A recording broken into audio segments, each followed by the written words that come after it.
What's up everyone, my name is Devin from DEBO'S Fishing and today we are talking about topwater walking baits. Man, a topwater walking bait is one of those lures I really started using way back in the day with my old man. I remember getting up super early, hearing the red-winged blackbirds calling out there and throwing one of these. He'd be throwing like a regular old head and popper and I'd be throwing a little Super Spook Junior. Now they've got all kinds of different topwater walking baits out on the market.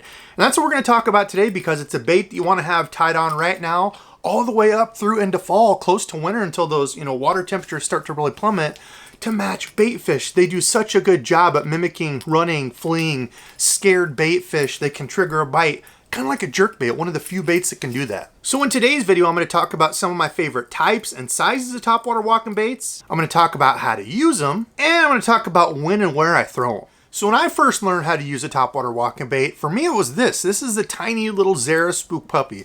Not very easy to walk. Learned throwing it on a spinning reel. Ended up finally getting it figured out on a bait caster. But a very small little topwater walking bait. You can still use these today. Great to mimic tiny little bait, in the fall when you see those little itsy bitsy bait fish kind of looking like glass minnows running. Something like this, real small.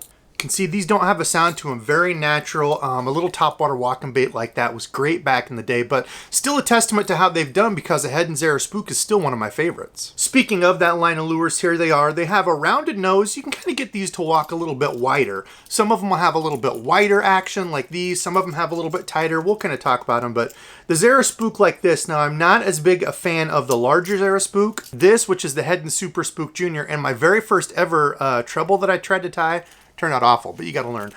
These are still probably one of my top 2 to 3 favorite is the little Super Spook Junior. This size, it's got a very natural, just one knocker in it. Great overall bait, ponds, lakes, kind of do it all. Now, probably a rival for me in that top 2 is going to be a KVD Sexy Dog. You can see this one has been through the ringer through the years, has caught me a ton of fish, was like a chrome sexy shad.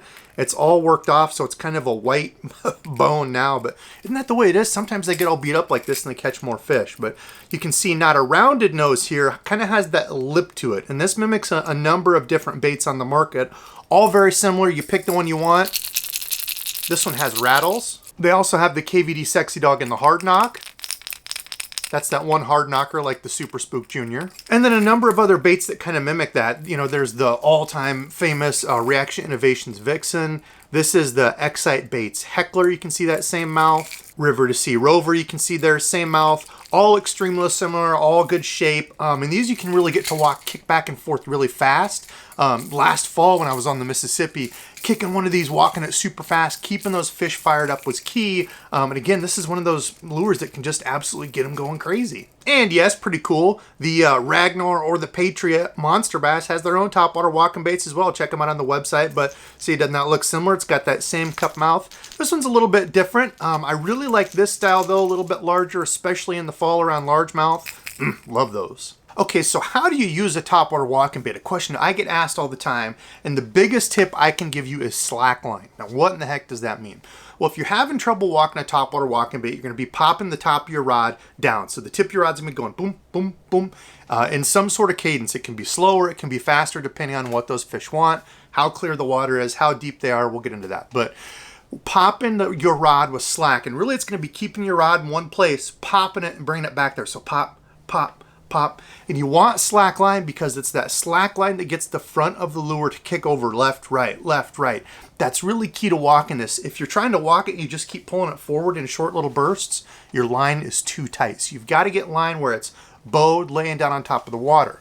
And it matters what type of line you use. Now for me, I like monofilament or a copolymer that floats because this is some 17-pound monofilament. I know this is kind of hard to see, but look what that does. That monofilament sticks straight out. It's more rigid, and that's what it's going to do in front of your lure. It's going to stick out in front of it, have a little bit of space from where it starts to bend to the front of your lure. That's important because a braid like this, you can see a 65-pound, even a large braid, is completely limp. And what happens is, if you've got braid tied right directly to the front of your lure, the front treble hook tends to get caught in it when you're walking it on slack line. As that lure is kicking back and forth like this, that line will kind of curve under it. Now, some people disagree with me. Some people say it's absolutely fine to fish it on, 30, 40 pound braid. I personally don't like to do that. You could go braid to a leader, then even, like a little 3-foot leader of monofilament in front of it helps not tangle it, but I would rather use monofilament or copolymer that floats. Now, when it comes to gear, there's a ton of different options out there. The biggest thing I can say for you, this is one I got this year for playing with and super fun. It's only a 6 foot, I think 6'6", super short. For bank fishing is really good. So up to, a 6'10" or a 7 foot for bank fishing is great. Because when you're walking the banks and trying to work this tip down, you're not hitting plants and trees and rocks and everything out in front of you.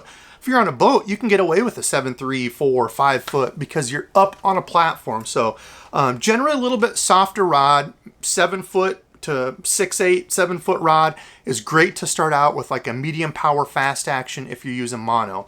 Of course, it's going to depend on the size of the bait. You kind of have to match that to it. But I would say the biggest thing for me is fishing from the bank. A little bit shorter rod will help you. Fishing from the boat, get away with something a little longer. And the reason I say something kind of soft or with a little bend to it is because some of these may only have 2, some have 3 treble hooks, and you would think that with all these trebles sticking down there, you would just hook a fish and there's no way they could get away. But if you have too stiff of a rod that doesn't allow a bend, anytime you allow slack line or your rod to go completely straight, that's when you give a fish an opportunity to throw the lure. So that's why I say a rod that's a little bit soft, got a little bit more of a parabolic bend to it, so you can keep that fish hooked and really keep it like a shock absorber. The rod's been over, they've got the line, it's doing this, right? It's not completely going straight and allowing them a whole bunch of slack line to throw that bait. Okay, the final part, when and where do I throw these? Man, this can be the ultimate question, right? What's the best lure to throw for that day to catch fish? Certainly depends on conditions, but what I'm looking for, especially coming up into these fall months, is bait fish activity. So fall, a lot of those fish are going to be moving back in the shallows, and you hear this all the time. Oh, they're going to be moving back in the creek channels and all these places, and you're like, I fish a 5-acre pond from the bank. What the hell? I don't have any of that stuff, right? The same will go for pond fish. They might not be chasing shad, but they could be chasing little baby carp or catfish or bluegill, whatever it is. They're still going to have that tendency to school up and chase bait fish. Now, things you want to look for, little tops of the water popping. So you'll start to see bait fish jumping. Almost looks like rain, kind of, and it's like a big cloud of it. Kind of hard to explain, but I'll try to put some up here. But look for that, or look for little bait fish starting to pop. Generally, when bass are chasing fish, oftentimes you're not going to see them jumping out of the water like a carp, right? They're not going to shamu. Sometimes, don't get me wrong, but oftentimes you're just going to see the bait kind of popping and the little waves behind it. Now, sometimes they will get them up completely shallow, like with bluegill, and run them all the way up on the land. But the big thing to look for is that bait, not necessarily bass just jumping out of the water and telling you, hey, I want topwater. Another good thing about these is they're great at covering water. So another time is if you think a topwater bite's on, you're not really sure if they're chasing bait yet, because that's not always going to be the case. You might not really see any action, but if you're covering a long point that comes out, you can see from the bank it comes all the way down. You know there's a long gradual point out there where those fish should be moving up shallow. Another great time to do that. As the vegetation's dying off, any good spots where you still have a bunch of good green grass, not the dead brown stuff, working this along the outside of it, making those long casts and trying to cover as much water as you can, because you can work this pretty quick. You know, in the fall when those fish are starting to feed up, you can work this thing almost as quick as you can to get them fired up and chasing it, and cover a whole lot of water. And the last thing to think about is cover. Any sort of visual cover you can run this by. If you know there's a big brush pile, you can run it close to it. Along the sides of docks. Anywhere that you think will be holding a fish where you can walk this in and around it to try and pull those fish out and coax them out. Because some of these, like I said, depending on the bait, have a good sound to them. Even if the water's a little stained, doesn't matter. You can pull those fish out and get them to chase. Some people are throwing these in clear water, bringing fish up from farther down. That's when you want to be walking a little bit slower. You know, with those longer glides to it, to give those fish time to come up to it. If I'm working this in 6 feet of water, I can run this thing as fast as I can, and I guarantee that a fish could chase it and get it before I could pull it away from it. So those are some kind of loose rules to when and where I throw this. But what are a couple tips from me? Now, 2 things that have really helped me fishing this bait and catch more fish. Number 1 is going to be the cadence. Don't be afraid to mess with the cadence. So what I mean is, just like, you know, you cast and reel out a chatterbait, you know, certain lures, you can kind of get in that zombie mode. Talk about it all the time. With the topwater walking bait, especially if you're kind of new to it, you can often do that as well, where you're throwing it out there and just worried about working it, right? and you're getting in the exact same motion, the exact same rhythm every single time you cast it out. Well, I'm going to tell you, don't be afraid to mix that up. Throw pauses into this. When you're working it, stop it for a second. Keep it going again. It'll also keep you honest to make sure you can start and stop this. But at the beginning of the cast, you know, the old timers, my grandpa would always tell me, you cast it out, let it sit there till all the rings disappear, then you start working it back in again, right? Sometimes I do that, sometimes I don't. There's some days where they want it just sitting there for a few seconds and they hit it before I can even work it. So mess with your cadence, sometimes faster if they're really aggressive and chasing, sometimes slower. Sometimes they kind of want a slow, methodical rhythm where they can really key in on it.